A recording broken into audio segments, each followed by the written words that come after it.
Hey, on se rejoint aujourd'hui pour une nouvelle vidéo de déballage avant test.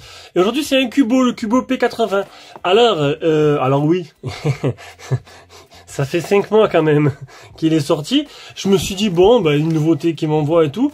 Et je sais pas, mon œil avisé m'a dit bizarre. Regarde.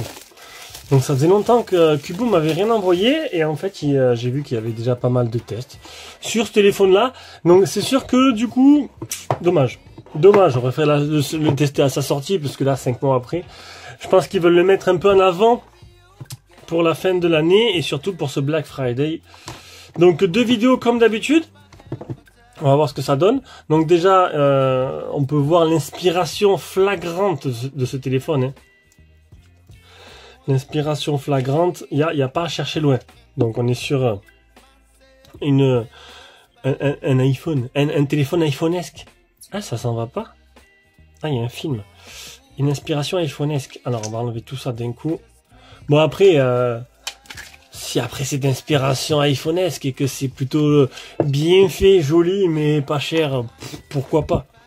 Pourquoi pas? De toute façon, tout le monde copie. Surtout sur iPhone. Mais bon, on a pu voir avec les derniers Xiaomi. C'est quoi ça? C'est de la colle? Est-ce qu'il est abîmé déjà ou c'est de la colle? Non. Bon, l'arrière, il est très beau, hein. Moi j'aime bien. Non, ça a l'air du...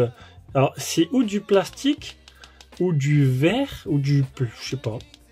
C'est très joli. Franchement, l'arrière, il est très très joli. Bon, il est réfléchissant. Je sais pas trop. Est-ce que c'est vraiment...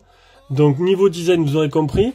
On ira voir les caractéristiques et le tarif après. Donc en 5 mois, il a dû chuter le prix. Il doit pas être très cher maintenant. De toute façon, vous aurez un lien d'achat en dessous de la description. On a l'air d'avoir le capteur d'empreinte à droite avec le bouton Power, le type C, le port SIM, volume plus moins. Alors là, je sais pas ce que c'est du tout. Il n'y a rien en fait. C'est pour faire design ça. Voilà. Ouais. Alors je sais pas si c'est pour faire design ou pas. Je sais pas ce que c'est. Bon, on va l'allumer, hein? Pourquoi pas. Alors le capteur d'empreinte, il est séparé du bouton Power. D'habitude, ils font l'ensemble. Et au niveau des bordures, bon, on a un notch. Hein. On a un notch à l'ancienne avec des énormes bordures, un menton énorme en bas. Bon, on va dire que l'essentiel... au pire, tu le mettras comme ça. Tu te promèneras avec... hop, ça. Tu te promèneras comme ça dans la rue. Ça pourrait le faire. Ça peut passer, hein. Sur un malentendu, pourquoi pas. Alors dans la boîte on aura le chargeur, on aura des écouteurs. Les écouteurs, ça fait très longtemps que j'en ai pas vu. Des écouteurs, est-ce qu'il y a le logo dessus? Même pas logo Cubo, il n'y a rien. Donc des écouteurs classiques type C. Et on aura un câble de rechargement. Donc on va remettre tout ça comme ça. Donc la coque est fournie avec, plutôt de bonne qualité, j'ai envie de te dire. Donc c'est un téléphone qui ne doit pas coûter très très cher. Hein. Alors, je ne sais pas s'il sera exceptionnellement bien, mais pourquoi pas. Tiens, une autre copie d'iPhone, hein, le Xiaomi 14 Pro, qui est juste là. Donc un écran 6,58 de type IPS, 9,8, 217 grammes, 229 000 sur Antutu, un Mediatek sur 87-88, 5200 de batterie, recharge pas rapide, recharge rien. Full 4G, bon pas de 5G à ce prix là. Bon, à ce prix là faudrait voir. Je vais cliquer, alors je vais pas cliquer sur ici parce que là ça les tarifs, ce sera surtout sur le lien en fait qu'ils vont me donner que je cliquerai dessus. Appareil photo, on a du 48 mégapixels en principal, un macro 2 mégapixels, un portrait 0,3 mégapixels et à l'avant on avait du 24 mégapixels pour le selfie. Je vais aller voir de suite les tarifs. Donc sur le lien qu'ils m'ont donné, j'ai du 158 €.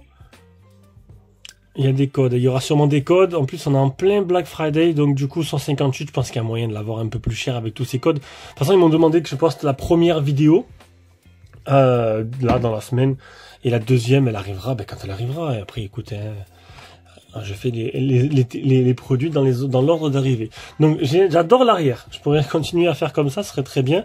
On va s'intéresser maintenant à l'avant du téléphone. Donc on va s'intéresser plutôt à la suite. On va aller sur tout simplement sur la première. On va le configurer sur un premier démarrage. Hop. On va accepter, ignorer. Donc le capteur d'empreinte, on le testera directement dans le test. Donc c'est de l'IPS. Alors le film qu'il y a dessus, C'est un film mat, j'ai l'impression. Du coup, ça assombrit un peu. On va mettre la luminosité à fond. Voilà.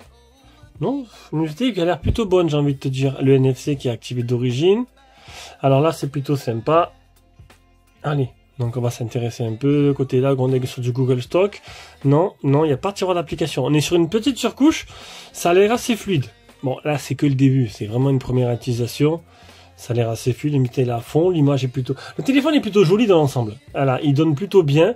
Alors c'est vrai que ce design-là, on aime ou on n'aime pas. Là, sur le coup, là, ils ont fait quelque chose qui était assez répandu quand même. Et niveau photo, 48 mégapixels. On verra ce que ça va donner aussi.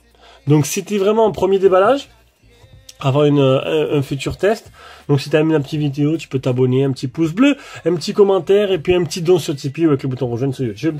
Et puis voilà. Allez, sur ce, je vous fais des gros bisous. On se rejoint pour une prochaine vidéo. Ciao, ciao.